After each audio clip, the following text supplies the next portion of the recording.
A really common question I've been getting a lot, especially right now, is how do you provide services during the winter, especially in regions where there's snow? Our first location is in Eastern Washington and North Idaho, so we get 40 to 50 inches of snow every single year. In this video, I'm going to break down exactly how we provide service 12 months a year, how we communicate that to our clients, and how you can really set yourself up for a strong spring rush if you do this right.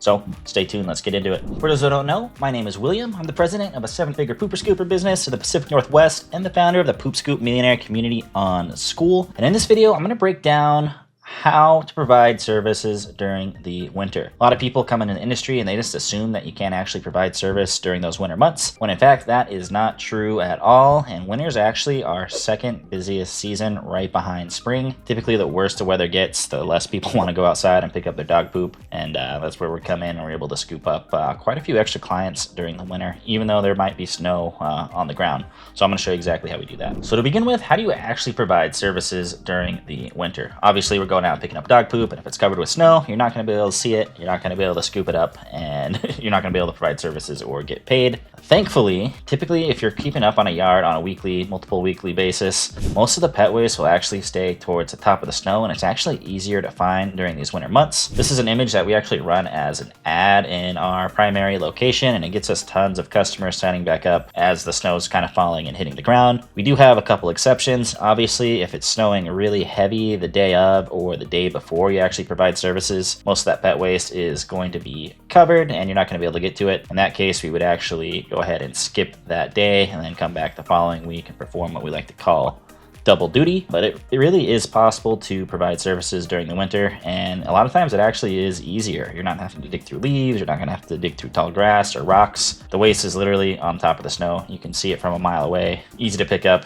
Just make sure you wear your boots and appropriate weather gear, or you're going to be in for a bad time. So other than actually providing the dog waste removal service during the winter, probably the most important thing that you're going to need to do is to actually manage expectations with your current customers. And we do this every year. We will send out basically a winter policy email, shoot out SMS, remind people on social media what our winter policies actually are. And for the most part, it's just like any other season, with the exception as if there is really nasty weather, if it's super below sub-zero temperatures, if there's a recent snowfall of more than a couple inches that same day or the night before, we will typically just go ahead and skip services, perform double duty the following week. So we will still charge our customers the full price for the month, even though we are skipping service, just because we have to come out the next week. We're picking up the same amount of waste, and we're really clear with communicating that with our clients before they go ahead and get into the busy season. The other thing that's going to be pretty important is kind of adjusting the service for your customers so that it fits their needs the best. So we offer anywhere from twice a week, once every other week, once a month. And a lot of customers will actually downgrade their service frequency during the winter months just because they're not out in the yard, but they still want to have it be kept up on. So that's a really important tool to have kind of in your pocket if people do try to cancel during the winter. Just let them know that you can actually down service their frequency. It's a little bit more affordable for them. You'll be able to keep them on the route, and it's really going to help make your spring rush a lot more manageable, because if you're in an area where there's snow and it all melts all of a sudden, you're going to be getting blown up with phone calls. We've literally gained close to 500 customers in a single month